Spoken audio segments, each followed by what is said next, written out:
Queridos, vamos conversar e refletir um pouquinho.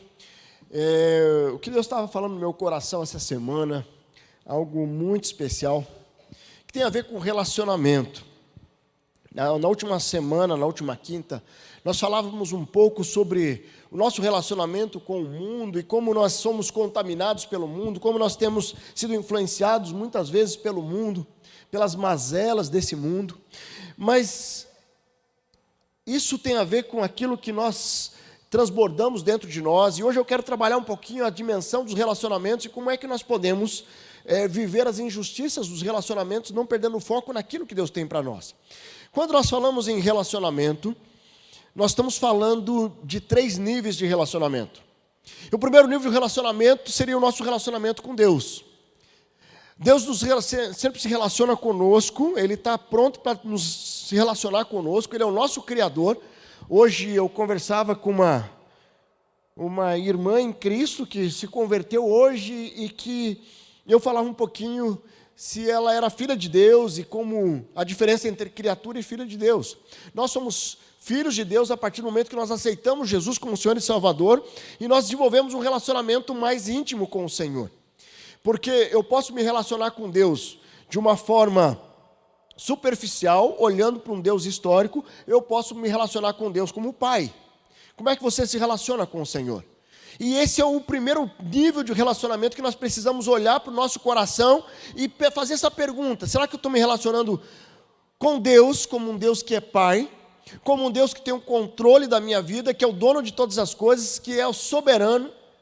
Ou eu estou me relacionando com Deus como um Deus, como se fosse um gênio da lâmpada que eu não peço 3 pedidos, mas eu fico pedindo bênçãos e bênçãos e bênçãos e bênçãos. Como é que é o teu relacionamento com o pai? Imagine um pai onde o filho só fica pedindo, mas não se relaciona, não ama, não quer tempo de qualidade com ele. Como seria esse relacionamento?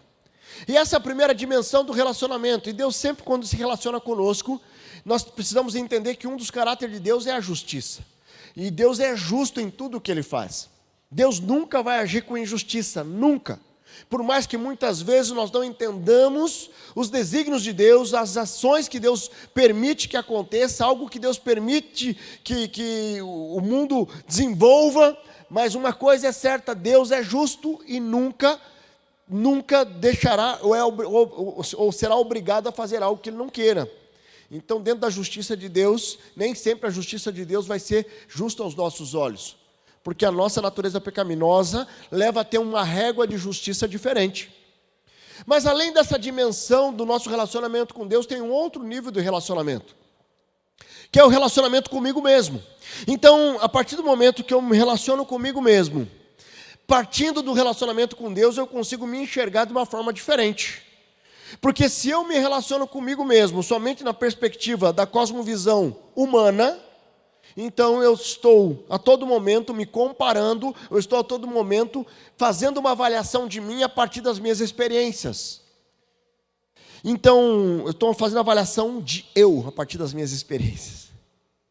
Então eu preciso olhar para o Senhor primeiramente, entender quem eu sou e a minha identidade em Cristo. Depois olhar para dentro do meu coração e ter a convicção de quem eu sou em Cristo Jesus. Eu sou filho de Deus, eu sou amado pelo Senhor. Então, se eu tive marcas na minha vida, e todos nós tivemos, ninguém aqui chegou até aqui sem ter marcas na vida. Se você já é adulto, você já teve marcas. Se você é criança bem pequenininha, talvez ainda não, mas pode ser que a primeira marca foi quando saiu ali daquele susto. Eu estava quentinho lá, saí aquela luz. Já foi um baque ali. Mas tem pessoas que tiveram abuso, tiveram situações, tiveram divórcio, tiveram perdas, tiveram traumas.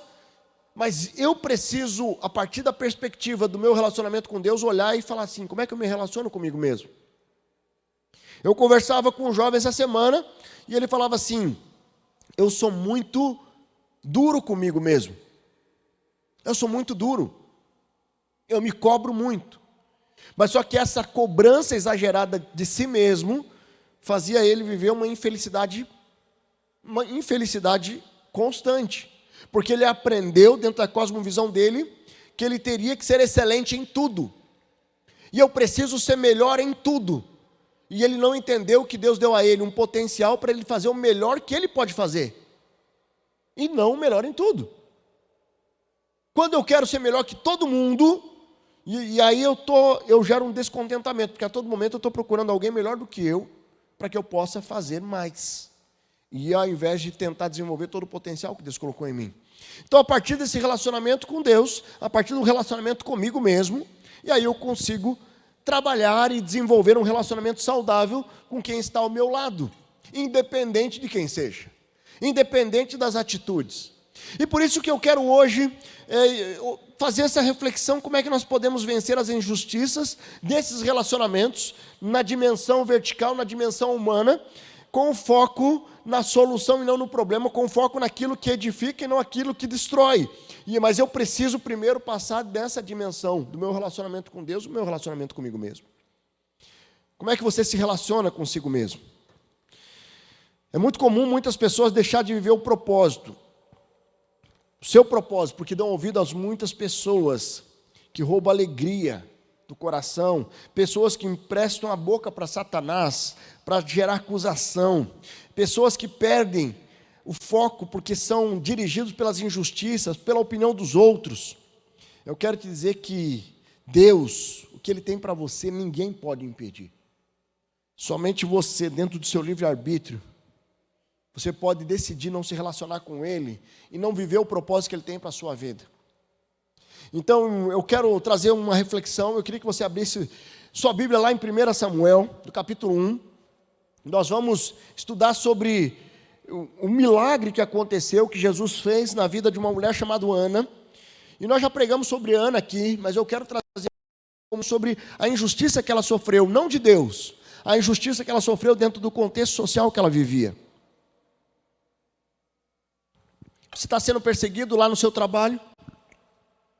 Você não está conseguindo ser abençoado no seu relacionamento, no seu casamento? Você está se sentindo injustiçado por algumas pessoas que apareceram na sua vida? Eu quero te dizer que Ana, ela estava vivendo uma experiência com o Senhor, ela precisou viver uma experiência de fé com o Senhor. Mas até que ela tivesse o cumprimento da promessa que Deus tinha para ela, ela passou por muitas dificuldades e muitas injustiças nos relacionamentos. E alguém até bem intencionado estava simplesmente potencializando o sofrimento dela.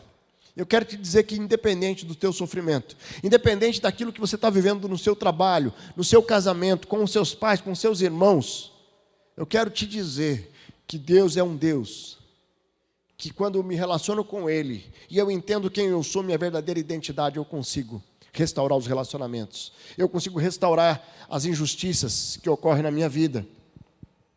Então esse texto, ele diz o seguinte: havia certo homem em Ramataim, Zufita, dos montes de Efraim, chamado Eucana, filho de Jeroão, neto de Eliú e bisneto de Tou, filho de Efraimita Zufi. Ele tinha duas mulheres, uma chamada Ana e a outra Penina. Penina tinha filhos, Ana, porém, não tinha. Aqui as escrituras já trazem um destaque. Então alguém, naquele contexto, ainda permitido por Deus ali a poligamia, que hoje não se permite mais isso. Deus, ele já trouxe uma clareza com relação ao casamento com uma só pessoa do sexo oposto e para a vida toda. Então Deus não abomina o divórcio, Deus abomina aquilo que vai contra o plano que Ele tem para a família. Mas o texto continua: todos os anos esse homem subia de sua cidade a Siló para adorar e sacrificar ao Senhor dos exércitos. Lá Hofni e Finéias, os dois filhos de Eli, eram sacerdotes do Senhor. No dia que Eucana oferecia o sacrifício, dava porção à sua mulher Penina e todos os filhos e filhas dela. Mas a Ana dava uma porção dupla, porque a amava, apesar de que o Senhor o tinha deixado estéril. Deus, dentro da sua soberania, tinha deixado Ana estéril. Então ele tinha permitido Penina ter filhos. Eucana olhava ali e falava assim: beleza, eu vou suprir todas as necessidades de Penina, mas para Ana eu vou dar uma porção dobrada para tentar compensar o que Deus fez para ela. Sabe, pessoas querem dar uma ajudinha para Deus? Você já tentou dar uma forcinha para Deus? que nós precisamos fazer é confiar no Senhor, na soberania do Senhor. Às vezes eu tento compensar algo que eu acho que Deus deveria fazer, e tentando ajudar do meu jeito. Certo? E aí o texto continua, e porque o Senhor a tinha deixado estéril, sua rival o provocava continuamente, a fim de irritá-la. Isso acontecia ano após ano, sempre que Ana subia à casa do Senhor, a sua rival a provocava, e ela chorava e não comia. Eucana, seu marido, lhe perguntava: Ana, por que você está chorando? Por que não come? Por que está triste? Será que eu não posso, ou será que eu não sou melhor para você do que 10 filhos? E assim o texto vai continuar, mas eu quero parar aqui para trazer alguns destaques nesse início do texto. Quando nós olhamos o contexto de Ana e Penina, duas mulheres casadas com Eucana, e Ana, ela estava ali sofrendo uma grande injustiça. Injustiça porque Penina era uma adversária ali no sentido de elas eram esposas do mesmo marido, mas ela falava assim: olha, eu tenho filhos, você não tem. Certo? Olha, eu sou mais amada por Deus do que você. Certo? E toda a humilhação era recorrente. E havia uma injustiça. Mas o que Ana poderia fazer? Ela poderia brigar, ela poderia entrar numa discussão com Penina, ela poderia fazer algo que poderia trazer prejuízos ainda maiores, diante daquele prejuízo que ela estava tendo moral com aquela situação. Nós sabemos que lá no capítulo 2, 21, que o Senhor foi bondoso com Ana, engravidou e deu à luz a 3 filhos e 2 filhas. Enquanto isso, o menino Samuel crescia na presença do Senhor. Deus não deu somente Samuel para Ana. Nós conhecemos a história. Se você não conhece, depois você pode ler 1 Samuel. Porque Ana é agraciada com um filho que ele é consagrado ao Senhor e ele é educado ali por Eli, ele vira um sacerdote, que foi o Samuel que ungiu o rei Davi, que foi o segundo rei de Israel. Ana foi abençoada, e foi muito abençoada, mas até isso acontecer, ela precisou enfrentar uma luta do relacionamento com ela mesma. Porque aquelas pessoas que estavam ali, Penina e aquela sociedade, isso era um motivo de grande sofrimento. Mas o primeiro posicionamento deve ser interno. Então, quando você está enfrentando as injustiças, a primeira luta que você tem que travar é consigo mesmo. Porque às vezes você fica projetando nas pessoas, porque essa pessoa é intragável, essa pessoa aqui está tentando me destruir, essa pessoa está tentando me derrubar, porque ele é isso, porque ela é aquilo. Na verdade, o primeiro momento, a primeira trava que você deve batalhar ali é com o seu coração. É você consigo mesmo, porque a partir do momento que você é influenciado pelas circunstâncias externas, você está abrindo mão de você se conhecer e você se posicionar diante do Senhor, independente da dificuldade. O que Ana faz ali? No versículo 4, no dia em que Eucana oferecia sacrifício, dava porção à sua mulher Penina e a todos os filhos e filhas, mas a Ana dava porção dupla. Sabe, havia aqui uma tentativa de uma solução externa, certo? E Ana, ela não olhava para essas circunstâncias externas. Eu não quero porção dobrada, eu não quero ser paparicada, eu quero buscar a solução. A solução não estava naquelas circunstâncias, naquilo que Eucana estava tentando fazer. A solução estava no relacionamento dela com o Senhor e no relacionamento dela com ela mesma. Que ela poderia simplesmente ficar sem filhos, e ela poderia viver feliz a si mesma. Como eu falei, Deus abomina o divórcio, mas se de repente você fez tudo que estava à sua disposição e você se divorciou, você pode ser feliz assim mesmo. Você não é vítima da acusação eterna, certo? Satanás vai tentar te acusar, mas nosso Deus não acusa. Então, o que você precisa desenvolver é um coração sensível para ouvir a voz de Deus, e você blindar o teu coração das perseguições e injustiças que as pessoas tentam jogar em cima de você. No Salmo 51, 10, o texto diz assim: cria em mim um coração puro, ó Deus, e renova dentro de mim um espírito estável. O caráter do que nós pensamos influencia aquilo que nós fazemos. O que é um espírito estável? O espírito estável é um espírito que está conectado com o Espírito Santo de Deus. Provérbios 20, 27 vai falar dessa conexão, onde o nosso espírito deve ser lâmpada para o Espírito de Deus. Então, se eu entendo quem eu sou, se eu estou com um espírito estável diante do Pai, eu caminho por convicção naquilo que eu sou, naquilo que Deus é em mim, e não no que as pessoas estão falando, estão sugerindo ou estão armadilhando para mim. Como é que você está? Como é que estão os teus relacionamentos? Como é que está o teu relacionamento no seu trabalho? Como é que está o relacionamento no teu casamento? Como é que está o relacionamento com a sogra? Mais ou menos, tem um sorriso aí. Como é que está lá, Thomas? 100% lá? É, segundo a mãe, todo genro fala isso em público. Queridos, nós precisamos, pior que é verdade, não estou duvidando não. Nós precisamos entender que muitos dos relacionamentos e das injustiças relacionais que acontecem têm a ver com pessoas que não são conectados com o Senhor e que têm dificuldade consigo mesmo. Já parou para pensar?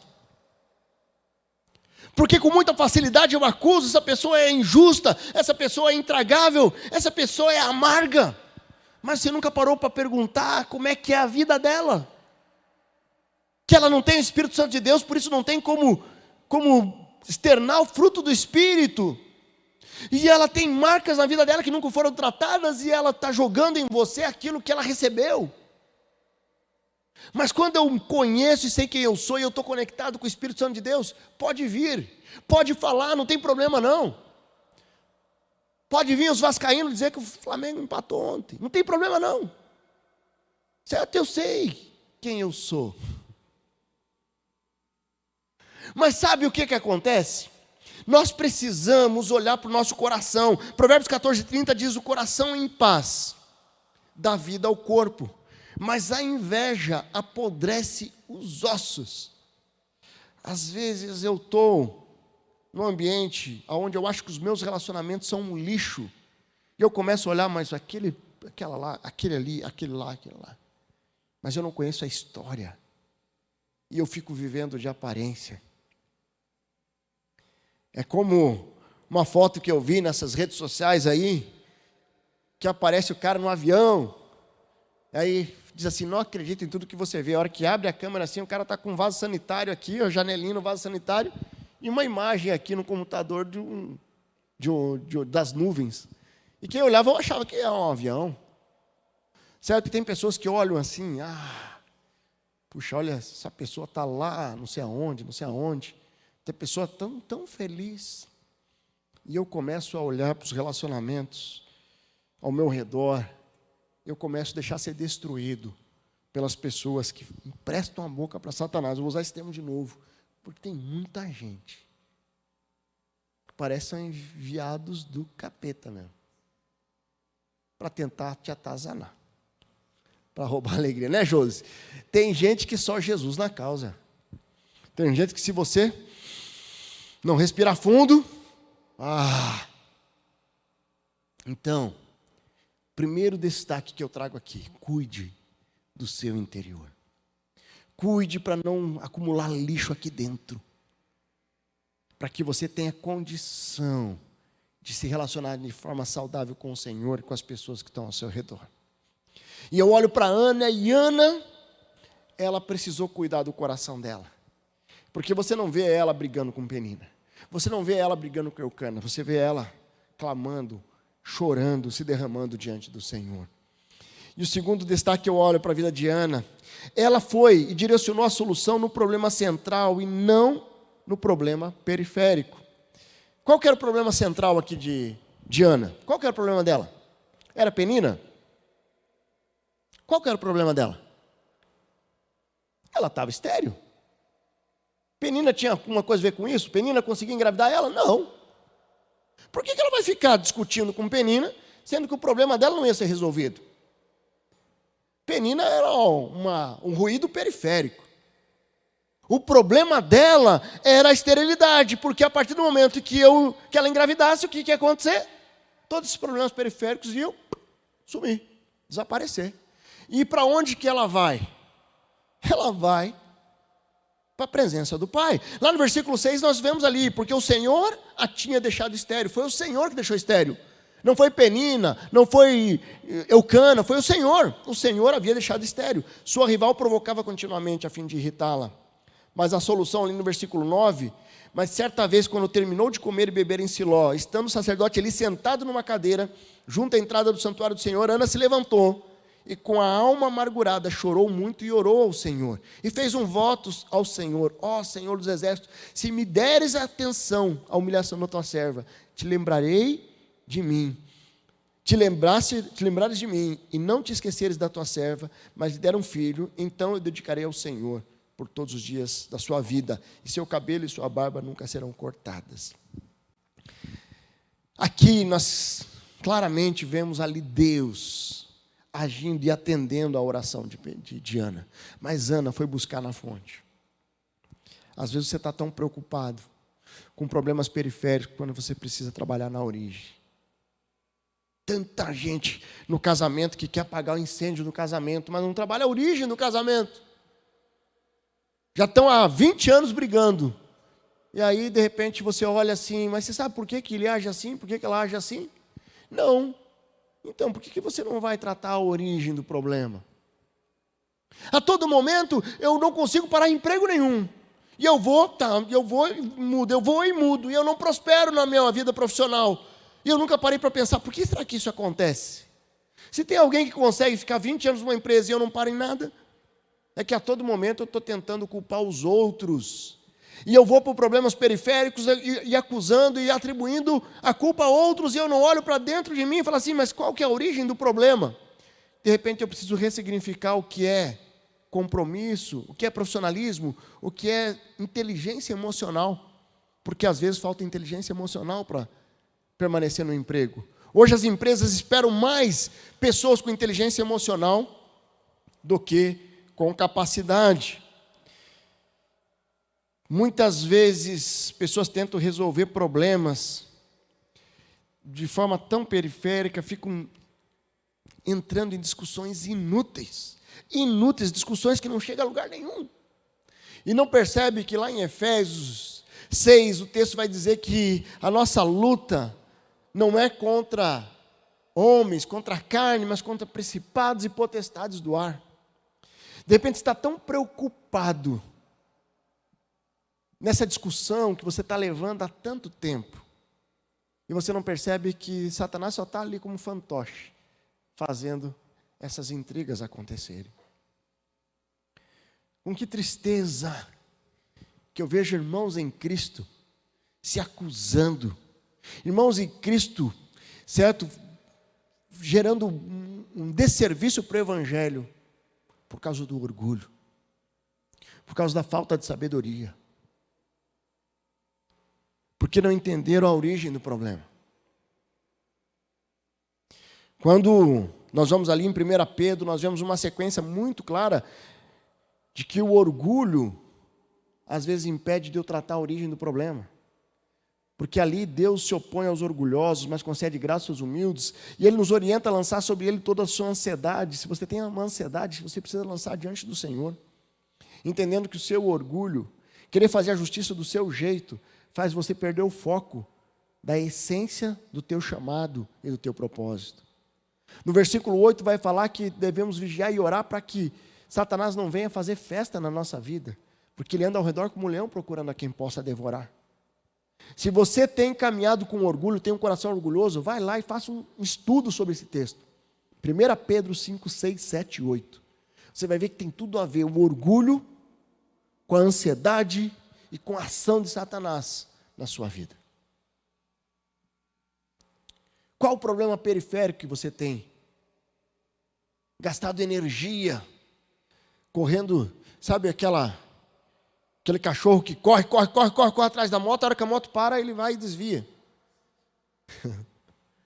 Eu vi 2 cachorros brigando essa semana.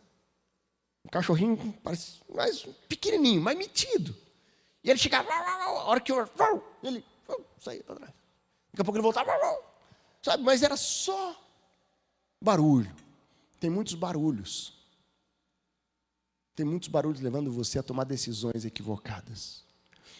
Quando nós olhamos para Ana, ela não foi atrás dos problemas periféricos, ela buscou no Senhor. Quando eu busco em Jesus a solução para o problema, eu não sou dominado pelo medo, pela justiça própria. Eu não vou entrar em discussões inúteis. Eu não vou fazer isso. A todo momento você vai estar diante de uma encruzilhada. Nos seus relacionamentos você pode decidir refletir o amor de Jesus que está em você. Ou você pode decidir fazer a justiça. Pessoas que são, a todo momento, os guardião da justiça. Queridos, o que está acontecendo agora com a política do nosso país é um negócio absurdo. Ver essa polarização inútil, uma discussão inútil. Certo? E às vezes eles vão e brigam, quebram relacionamentos. Famílias se separam, famílias ficam anos sem se falar por causa de política. Por causa de futebol. Ontem eu já sabia que o Flamengo ia empatar, eu peguei a minha amada e fui jantar fora. Não. Depois eu vi o resultado, fiquei tranquilo. Mas sabe, qual o problema que você tem dado tanta importância, ao invés de aperfeiçoar teu relacionamento com Deus, que muda a tua cosmovisão para esse problema? Porque se eu tenho uma dificuldade na dimensão dos meus relacionamentos, na dimensão horizontal, humana, isso pode estar diretamente ligado com a falta de uma intimidade com o Senhor. Porque a intimidade com o Senhor vai gerar domínio próprio, vai gerar amabilidade, mansidão, vai gerar amor, fidelidade, todas as virtudes do fruto do Espírito a partir da presença do Espírito Santo. Chega de viver dominado pela opinião dos outros, pela ação dos outros. E esse é o terceiro destaque que eu digo aqui: não caminhe pela opinião dos outros. Então, o que acontece com Ana? Ela estava ali, e ela estava vivendo essa intimidade com o Senhor, e Eli, o que ele faz? Ele olha para ela, acha que ela está embriagada, ali no versículo 12. Enquanto ela continuava a orar diante do Senhor, Eli observava a sua boca. Como Ana orava silenciosamente, seus lábios se mexiam, mas não se ouvia a sua voz. Então Eli pensou que ela estava embriagada. Ele disse: até quando você continuará embriagada? Abandone o vinho. Alguém que vem e que não percebe, acha que você está fazendo algo que você não está, e vem com acusação.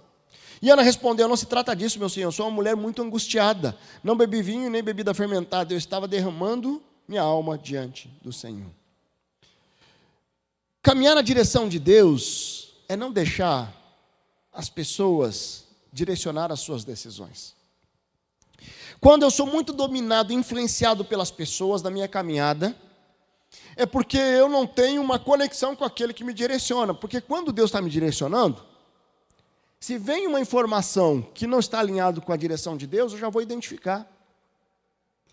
E isso deve ser um reflexo da intimidade com o Senhor. Se você não tem intimidade com Deus, as pessoas falam: vai para lá. Vai, então eu vou. Não, vai para lá, então agora eu vou. E aí eu fico rodando para um lado para o outro, que é nem carrinho de bate-bate. Que vai, roda, bate, não sai do lugar.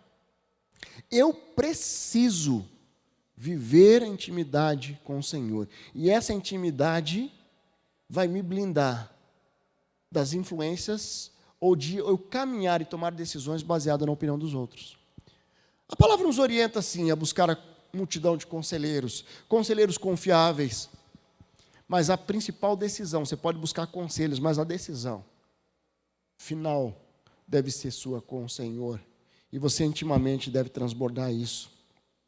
Quantas vezes você perdeu o foco porque tomou decisões influenciadas pelos outros? Jesus teve muitas propostas para desviar o foco. Lembra de Jesus? Eles queriam que ele fosse o rei ali. Ele queria que ele assumisse uma posição política ali.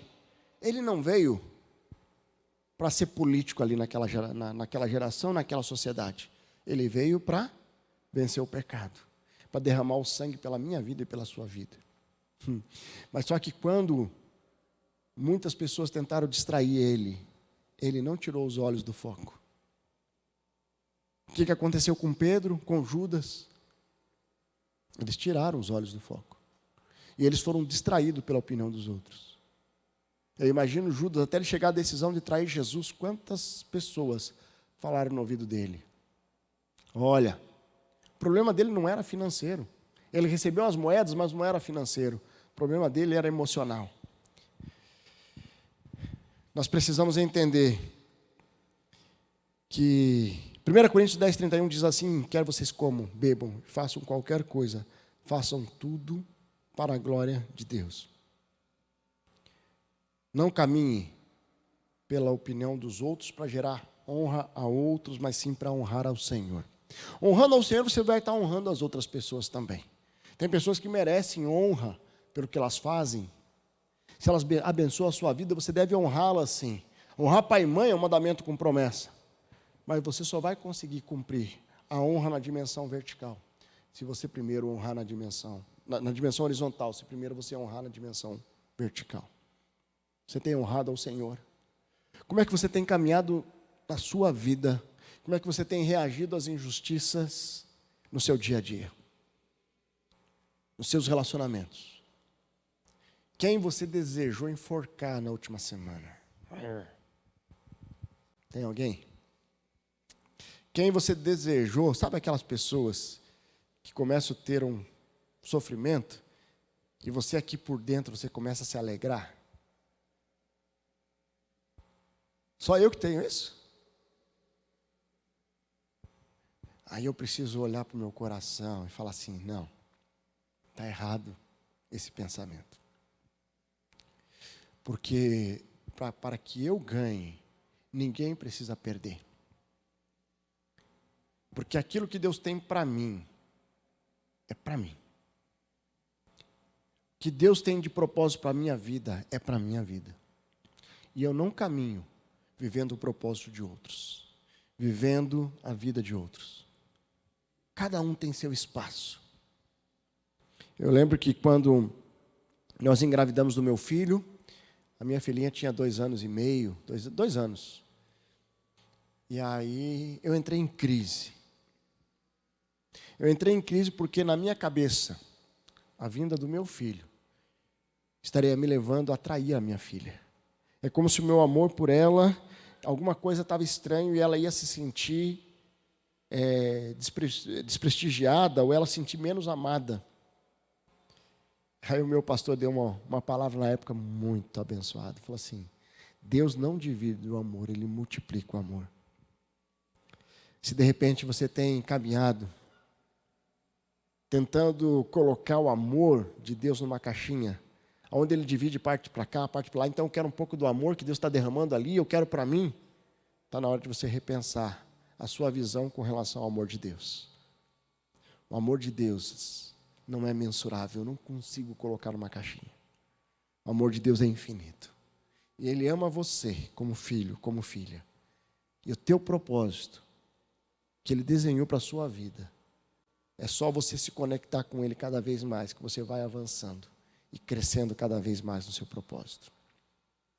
Não deixe as injustiças na dimensão horizontal te tirar do foco que Deus estabeleceu na dimensão vertical. Pode fechar seus olhos? Eu não sei como essa mensagem falou ao teu coração. De repente você está hoje aqui, você precisa se posicionar internamente no teu coração. Teu coração está angustiado. Teu coração, de repente, Deus trouxe à mente pessoas que estão roubando a alegria do teu coração lá no seu trabalho. Estão roubando a alegria do teu coração na tua casa. Estão roubando a tua alegria no teu coração, nos seus relacionamentos, na sua família. De repente você está tão preocupado com um problema tão periférico, tão inútil, discussões inúteis, que não chega a lugar nenhum, brigas insanas, que gera prejuízo para todo mundo, porque o teu orgulho não deixa você tomar uma decisão para ser bênção, para eliminar essa pedra que está te incomodando, que faz você dormir, e muitas vezes pensar nessa pessoa, pensar naquela situação que te impede de viver a paz que excede o entendimento. De repente você está caminhando totalmente dominado pelo que os outros pensam da sua vida. Eu quero te dizer que o que os outros pensam da sua vida é problema deles. Você precisa saber quem você é diante do Senhor. Não deixe ninguém dizer quem você é, porque Deus já disse quem você é. Tudo que nós vivemos nessa vida, ele é momentâneo e temporário, porque nosso olhar deve estar na eternidade. Mas para viver essa primeira dimensão do relacionamento com Deus, eu preciso me posicionar diante do Senhor. E para esse posicionamento eu preciso entregar minha vida a Ele. De repente você está aqui, você nunca fez essa decisão, nunca tomou essa decisão. Eu tive a alegria e o privilégio de desafiar uma irmã hoje à tarde, e ela aceitou a Jesus como Senhor e Salvador da vida dela. De repente você está aqui, você precisa tomar essa decisão hoje. Por isso que eu quero te desafiar, se você nunca tomou uma decisão ao lado de Jesus, você fazer uma oração onde você está, dizendo: Senhor Jesus, eu me arrependo dos meus pecados. Eu reconheço que eu sou pecador, eu reconheço que eu sou pecadora. E eu quero pedir perdão dos meus pecados, eu quero entregar minha vida ao Senhor, eu quero entregar meu coração ao Senhor. Toma minha vida em suas mãos, eu quero que isso impacte diretamente nos meus relacionamentos. Eu quero entregar minha vida e meu coração ao Senhor em nome de Jesus. Enquanto a igreja está de olhos fechados, orando, você fez essa oração, levante uma das suas mãos, eu quero orar pela sua vida. Se você está entregando sua vida hoje ao Senhor, levante uma das suas mãos. Eu quero orar por você, eu quero orar pedindo a bênção do Senhor sobre a sua vida, sobre essa decisão. Alguém aqui está tomando essa decisão? Alguém aqui está entregando a vida hoje ao Senhor? Levante uma das suas mãos. Se Deus está falando contigo, se está queimando algo no teu coração, você pode levantar a sua mão, eu quero orar por você.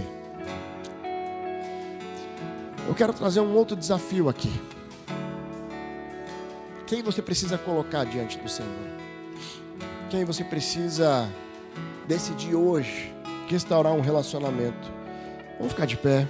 Enquanto nós cantamos uma estrofe desse cântico, você precisa trazer alguém aqui, alguém que está agindo com injustiça na sua vida, que você precisa hoje falar assim: essa pessoa não vai mais roubar a alegria do meu coração.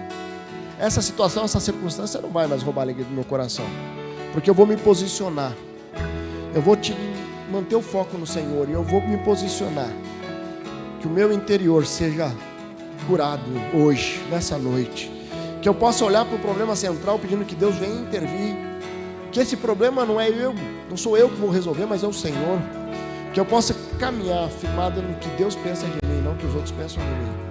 Tem alguém que você precisa trazer alguma situação, alguma circunstância? Enquanto nós cantamos, você pode vir aqui à frente. Nós vamos terminar esse culto orando.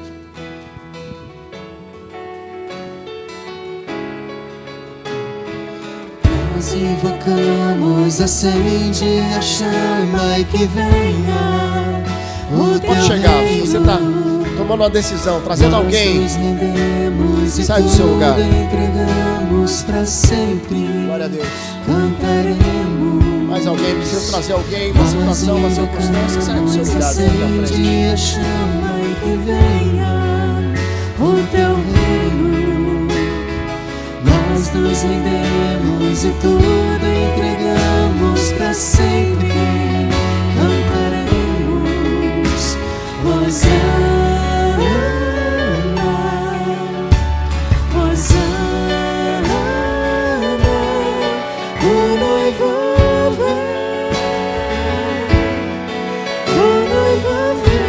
De repente lá no seu trabalho tem alguém que você precisa trazer aqui.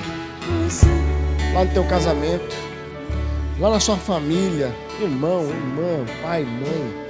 Vem aqui, nós vamos terminar esse tempo orando. Nós vamos orar, consagrando ao Senhor esse momento.